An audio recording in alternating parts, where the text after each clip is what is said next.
स्वागत है एक नई वीडियो में। तो हम फिर से आपके सामने हाजिर हो चुके हैं कुछ नए क्वेश्चंस के लेके। तो पिछली वीडियो में आपने देखा होगा कि आवाज़ नहीं थी, पता नहीं शायद वो हमने डाली थी पर पता नहीं कैसे वो इरेक्ट होगी, पलट होगी। पर अभी इस वीडियो में हम बिल्कुल सही से आपके सामने फिर से पेश हैं, ठीक है। तो बिना टाइम वेस्ट करो चलो फिर से क्वेश्चन को शुरू करते हैं। पहला क्वेश्चन आपकी स्क्रीन पर ये रहा। एज पर वॉरेन हेस्टिंग जैसे governor the reforms which among the following court was set up to appeal court in criminal cases. मतलब पूछ रहा है कि वॉरेन हेस्टिंग ने जो कोर्ट सेटअप की थी तो उसके अंदर जो क्रिमिनल केसेस को देखने के लिए उन्होंने कौन सा कोर्ट सेटअप किया था? सर्किट कोर्ट, प्रोविजनल कोर्ट, सरदार दीवानी अदालत या सरदार निजामत अदालत? आपको इस क्वेश्चन का जवाब बताना है, बताइए। ठीक है। ठीक है, तो अगर आप ऑप्शन डी कर रहे हैं तो आप बिल्कुल सही है। ठीक है, तो उन्होंने कौन सी बिल्कुल सरदार निजामत अदालत, सरदार निजामत अदालत उन्होंने जब कोई भी क्रिमिनल केस होता था तो उसके लिए उन्होंने सरदार निजामत अदालत सेटअप की थी। लेकिन वहीं अगर बात की जाए सिविल मामले की तो सिविल मामले कहाँ देखा जाता था? तो सरदार दीवानी अदालत के अंदर देखा जा सकता था। ठीक है, तो ये पहला ऑप्शन आपके वो फुली समझ में आ गया होगा। चलिए बढ़ते हैं नेक्स्ट क्वेश्चन की तरफ।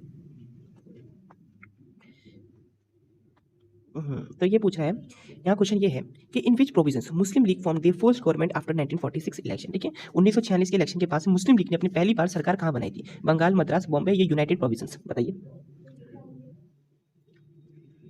मुस्लिम लीग की बात बता रहा है 1946 के इलेक्शन जीत के बाद। ठीक है, जो कैबिनेट मिशन प्लान आया था उसके बाद से। ठीक है, तो अगर आप ऑप्शन ए कर रहे हैं तो बिल्कुल करेक्ट है। Option A is a correct answer. Bengal के अंदर इलेक्शन जीत में बंगाल के अंदर उन्हें बहुमत प्राप्त हुई थी और वहां पर उन्होंने अपने पास से सरकार बनाई थी। ठीक है, now move to the next question. ये पूछ रहा है कि which governor of Madras presidency में treaty of Mangalore with Tipu Sultan. मतलब जो ट्रीटी ऑफ मंगलोर हुई थी टीपू सुल्तान के साथ। ठीक है, तो वो टीपू सुल्तान और किस गवर्नर के बीच में हुई थी? आयरकुट, स्टेफनसन, वेल्सली या जॉर्ज मैकार्टनी?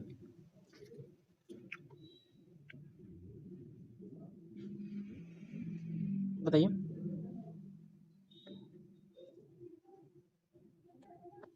सो ऑप्शन डी जो कर रहे हैं जॉर्ज मैकार्टनी। ठीक है, अगर आप ऑप्शन डी कर रहे हैं जॉर्ज मैकार्टनी तो आप बिल्कुल करेक्ट है। So option D is the correct answer. ठीक है, now move to the next question.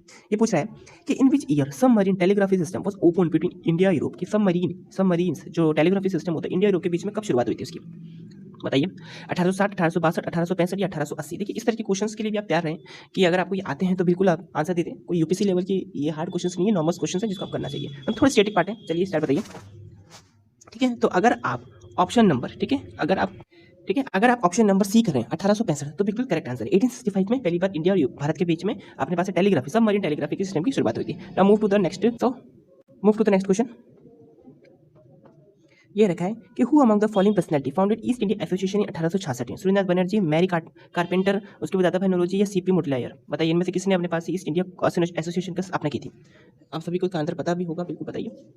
सो अगर आप ऑप्शन सी करें तो बिल्कुल सही, दादा भाई नौरोजी। ठीक है, next time where did Indian society has founded by Anand Mohan Bose in 1972? ठीक है, इंडियन सोसाइटी जो थी वो आनंद मोहन बोस के द्वारा कहाँ पर स्थापित की गई थी? कलकत्ता, लंदन, बॉम्बे या पेशावर?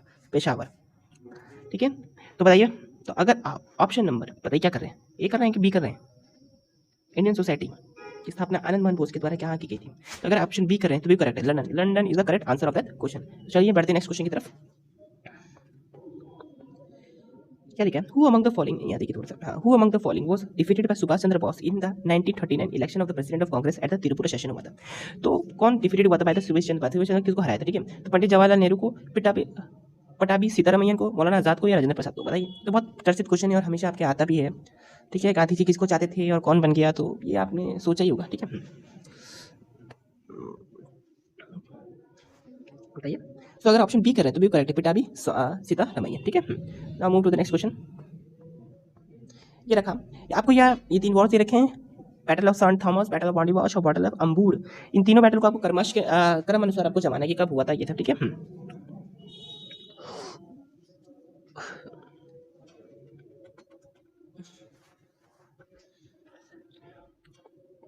ठीक है, तो इसका जो सही आंसर हो जाएगा वो हो जाएगा ऑप्शन बी। ठीक है, 1-3। ठीक है, तो जो सेंट थॉमस का जो बैटल हुआ था वो हुआ था अपने पास से 1946 के अंदर। ठीक है, जो बैटल ऑफ बॉन्डिश वॉश हुआ था वो हुआ था अपने पास से 1960 के अंदर।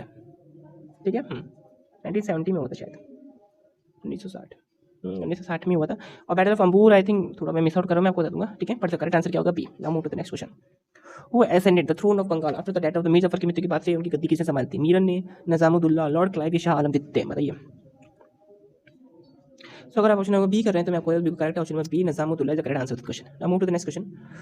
To survive the land revenue collection process during the reign of Warren Hasting, a board of revenue was set up in which of the following places? की वॉरेन हेस्टिंग के द्वारा एक बोर्ड ऑफ रेवेन्यू सेटअप की गई थी। ठीक है, किस जगह पे? कलकत्ता, उसकी मुर्शिदाबाद, भागलपुर या फिर अपने पास मुंगिहार?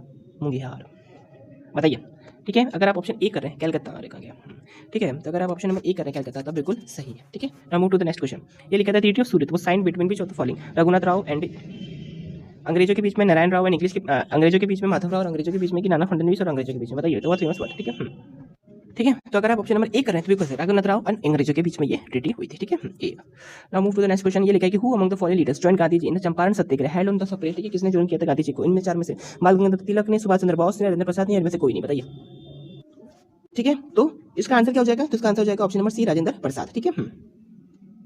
चलिए मूव करते हैं नेक्स्ट क्वेश्चन की तरफ। ये लिखा है in which among the following countries, ठीक है, बेटिलिंगू आजाद हिंदुस्ताना बेटागिलियन Azad legion unit by Indian National Army Azad Hind Fauj was form during the world war 2, ठीक है। मतलब जापान में, जर्मनी में, इटली या सिंगापुर, ठीक है। बताइए कि ये जो अपने पास ये जो बताइए क्या आंसर होगा?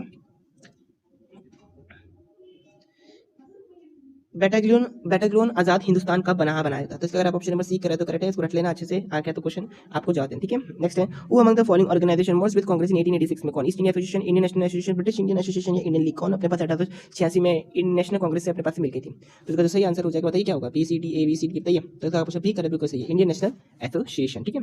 ये लिखा है which of the following act was pass during the reign of Warren Hasting? इसमें से कौन सा एक्ट वॉरेन हेस्टिंग के समय पास होता है? Recruiting act, 1773 act of settlement, Pitt's India के चार्टर एक्ट 1813, ठीक है। बताइए। सो अगर आप ऑप्शन नंबर सी करें तो करेक्ट है, ठीक है। मतलब 1 2 3 ये तीनों ही आंसर सही है, 4th नहीं वाला चार्टर एक्ट, ठीक है। Now move to the next question. ये लिखा है कि famous historian Duff give the title Napoleon of Maratha. Napoleon of Maratha किसको कहा जाता है? दीवानी मस्तानी मस्तानी हो गई मशहूर मेरी, ठीक है। तो आपने पास आंसर होगा बी, ठीक है, बाजीराव प्रथम, ठीक है। तो बाजीराव प्रथम, रणवीर सिंह, ये ना, हाँ इन्हीं को, ठीक है, इन्हीं को कहा जाता है। Now move to the next question. The ruler of which of the following places, हाँ थोड़ा डिस्टर्बेंस है आज। The ruler of which of the following places improved his administration after receiving a threat from Lord Auckland? कहाँ के ruler ने? बताइए। So the correct answer हो जाएगा थोड़ा, हाँ बिल्कुल, अगर आप कर रहे हैं रूलर ऑफ इंदौर तो बिल्कुल करेक्ट आंसर है शिवराज सिंह जी शिवराज। चलिए, Mahalwari system of revenue service introduced in which of the following? Mahalwari कहाँ पर आई थी? बंगाल, बॉम्बे, मद्रास या नॉर्थ वेस्ट प्रोविंस में? अब आपको तीनों से पता ही होना चाहिए, परमानेंट सिस्टम, रोटारी सिस्टम और महलवारी सिस्टम। तो महलवारी सिस्टम कहाँ है? परमानेंट है, फिर रोटारी है, फिर महलवारी है। तो इसका जो सही आंसर हो जाएगा वो हो जाएगा option number D, north west province, UP, Awadh, Punjab, इन सवाल एरिया में लेकर आया गया था, ठीक है। जहाँ पर अपने पास से पूरे के पूरे गांव से टैक्स लिया जाता था, ठीक है। अगर थोड़ा सा आपको मैं ब्रीफ दे दूँ तो देखो, एक होता था अपने पास से परमानेंट, एक होता था अपने पास से परमानेंट सेटलमेंट, एक होता था फिर आया रोटारी सेटलमेंट, और एक अपने पास से आया महलवारी सेटलमेंट, ठीक है। जो रोटारी सिस्टम सेटलमेंट था तो उसके अंदर आपको जो टोटल अगर 11 हिस्से थे तो 11 में से 10 आपको अंग्रेजों को देने पड़ते थे, और ये बंगाल के साइड में लेकर आया था। ये जो रोटारी सिस्टम था ये अपने पास से बंगाल, ये सॉरी अपने पास से बॉम्बे, मद्रास, इस वाले साइड में लिया जाता था, ठीक है। और इसके अंदर आपको पास जो ड्राई लैंड होता था उस पर आपको 40% टैक्स देना, 50% टैक्स देना होता था, और जो अपने पास इरिगेटेड लैंड होती थी उस पर आपको 60% टैक्स देना पड़ता था, ठीक है। और जो महलवारी सिस्टम होता था इसके अंदर पूरे गांव से क्या किया जाता था? टैक्स लिया जाता था, ठीक है। Now move to the next question. ये पूछा है कि in which act was introduced by British government to address the shortcoming of East India Company, ठीक है। तो ये बिल्कुल सिंपल सा आंसर है, उसका answer question answer number 1 India act लेकर आया गया, ठीक है। तो ये सारे क्वेश्चन थे आज के, होपफुली आपको पसंद आए होंगे, और प्लीज़ थोड़ा यार इसको शेयर करो और वीडियो को लाइक करो यार, हम आपके लिए क्वेश्चंस लेकर आते हैं कि आपकी प्रैक्टिस होती रहे और आपको अच्छे क्वेश्चंस मिलते रहे, ठीक है। Thank you for watching the video, share करो यार, प्लीज़ शेयर करो, थैंक यू।